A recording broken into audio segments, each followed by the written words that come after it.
ప్రధాన ప్రతిపక్ష పార్టీ ప్రభుత్వ ఆహ్వానాన్ని దృష్టిలో పెట్టుకొని అందరం కలిసి అక్కడికి వెళ్ళి ఆ ప్రాజెక్టులను పరిశీలించి అక్కడ జరిగిన నష్టాన్ని రైతులకు వచ్చిన కష్టాన్ని అర్థం చేసుకొని ఆ సమస్యకు ఒక పరిష్కారం చూపించే అవకాశం ఉండే రాకపోను కొత్తగా వచ్చిన ప్రభుత్వమే ఏదో తప్పు చేసినట్టు ఈ తప్పుకు కొత్తగా వచ్చిన వాళ్ళే బాధ్యత అయినట్టు అదేవిధంగా పదే పదే భాష గురించి మాటల గురించి మీరు ఇట్లా అంటుండ్రు మీరు అట్లా అంటుండ్రు మమ్మల్ని గౌరవిస్తలేరు అని ఏదైతే చర్చ జరుగుతుందో మాజీ ముఖ్యమంత్రి గారు నిన్న నల్గొండ జిల్లాలో వాడిన భాష మీద చర్చ చేద్దామా అధ్యక్ష?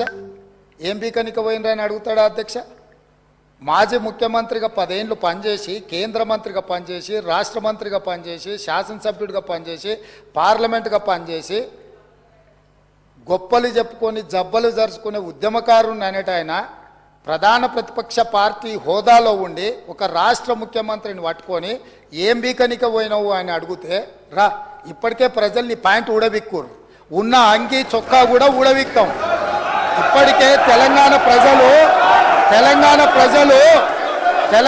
ప్రజలు మొన్న జరిగిన ఎన్నికలలో మీ ప్యాంటు ఊడబిక్కిరు. ఇవాళ ఆ ప్యాంటు ఊడబీకితే చెప్పుకునే దిక్కులేక బొక్కబోర్లో పడితే బొక్కలు ఇరిగినాయి మీకు. అయినా మీ బుద్ధి మారలేదు. ఒక ముఖ్యమంత్రిని పట్టుకొని ఏం బీకనిక పోయినావని అడుగుతారా అధ్యక్ష? ఇది పద్ధత? ఈ రాష్ట్రం 4 కోట్ల ప్రజలు ఓట్లేసి గెలిపించిన ముఖ్యమంత్రిని పట్టుకొని ఏం బీకనిక పోయినావని అంటారా అధ్యక్ష? ఇదేనా తెలంగాణ సాంప్రదాయము? ఈరోజు నేను మళ్ళీ అడుగుతున్నా అధ్యక్ష, ఈరోజు మేడిగడ్డ మేడి పండులాక కుంగిపోతే మేడిగడ్డల నీళ్లు నింపడానికి అవకాశం ఉందా అధ్యక్ష? ఇవాళ మీరే సాగునీటి పారుదల శాఖ మంత్రులుగా పనిచేసారు కదా. చంద్రశేఖరరావు గారు హరీష్ రావు గారు ఇద్దరు సాగునీటి పారుదల శాఖ మంత్రిగా పనిచేసారు కదా అధ్యక్ష. ఈరోజు వాళ్ళకే పెత్తనం ఇస్తాం, వాళ్ళనే చేయమని. ఈరోజు ఏ రకంగా మేడిగడ్డలో నీళ్లు నింపుతారో, మేడిగడ్డ నుంచి నీళ్లు ఎత్తి అన్నారంలో పోస్తారో, అన్నారంలో నుంచి సుందీలలో ఎట్లా పోస్తారో బాధ్యత వాళ్ళని తీసుకోమని అధ్యక్ష. మొత్తం కుంగిపోయి కుప్ప కూలిపోతుంటే ఈరోజు అక్కడ నీళ్లు నింపడానికి ఏమాత్రం అవకాశం లేక పూర్తిగా ప్రాజెక్టు దెబ్బతిని ఖర్చు పెట్టిన 94,000 కోట్ల రూపాయలు వృధా అయిపోయి ఈరోజు మొత్తం ప్రాజెక్టే దెబ్బతిన్న పరిస్థితుల్లో ఈరోజు ప్రజల దగ్గరికి వెళ్ళి సమాధానం చెప్పుకోలేక శాసనసభకు రావాల్సిన ఉపనాయకుడు ఇక్కడ సభలోకి రాకుండా పారిపోయి ఈరోజు చర్చ చేద్దామంటే రాకుండా ముఖ్యమంత్రి గారిని పట్టుకొని ఇట్లా మాట్లాడొచ్చా అధ్యక్ష? అందుకే నేను ఒకటే మాట అడుగుతున్నా, మీరు ఇవాళ చర్చకు సిద్ధమైతే పిలువండి. మీ పార్టీ నాయకుడిని, మీ సభాపక్ష నాయకుడిని చర్చ చేద్దాము. రేపు సాయంత్రం వరకైనా కాళేశ్వరం ప్రాజెక్టు మీద, గోదావరి జలాల మీద ఈ ప్రభుత్వం చర్చ చేయడానికి సిద్ధంగా ఉంది. పారిపోయి ఫామ్ హౌస్లో వండుకొని ప్రతిపక్షాలుగా బాధ్యత నుంచి తప్పించుకొని మీ అవినీతి బయటపడుతుందని, కాళేశ్వరంలో మీ దోపిడీలో జైలుకి వెళ్లాల్సి వస్తుందని కేసీఆర్ ను చంపుతారా అంటారు. ఎవరికి అవసరం ఉంది అధ్యక్ష చంపాల్సిన అవసరం? సచిన పావును ఎవడైనా చంపుతారా అధ్యక్ష?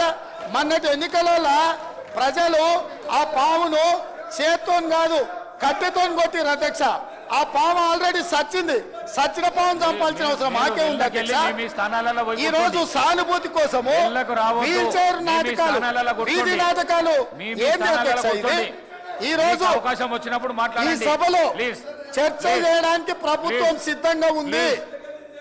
నిజాయితీ ఉంటే, మీరు అవినీతికి పాల్పడకపోతే, మీరు చెప్పినట్టు మేడిగడ్డలో 2, 3 పిల్లర్లు కుంగిపోతే దాని మీద తీసుకోవాల్సిన నిర్ణయాల మీద మాజీ ముఖ్యమంత్రి గారు చంద్రశేఖరరావు గారిని సభలోకి రమ్మని చర్చ చేయడానికి ప్రభుత్వం సిద్ధంగా ఉంది.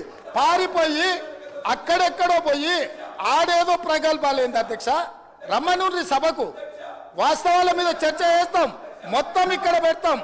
ఇవాళ ఆయన తప్పించుకుంటాడు, ఈయన వచ్చి కొత్త మాటలు చెప్తాడు. కాబట్టి అధ్యక్ష, దీని మీద ఇప్పుడు జరుగుతున్న చర్చ దేని మీద జరుగుతుందో ఆ విషయం మీద చర్చించమని ఉంది. ఎట్లాగూ సాగునీటి ప్రాజెక్టుల మీద శ్వేతపత్రం పెట్టడానికి మా ప్రభుత్వం సిద్ధంగా ఉంది. మీరు ఏమేమి విషయాలు ఉన్నాయో, ఏమేమి చర్చ చేయదలుచుకుందో మొత్తానికి మొత్తం శ్వేతపత్రం సందర్భంగా చర్చ చేద్దాం. లేదు కాళేశ్వరం మీద మీరు చర్చ అంటారా, దానికోసం ప్రత్యేకంగా తమ సమయం కేటాయించండి. కాళేశ్వరం మీద చర్చ చేయడానికి మేము సిద్ధంగా ఉన్నాం అధ్యక్ష.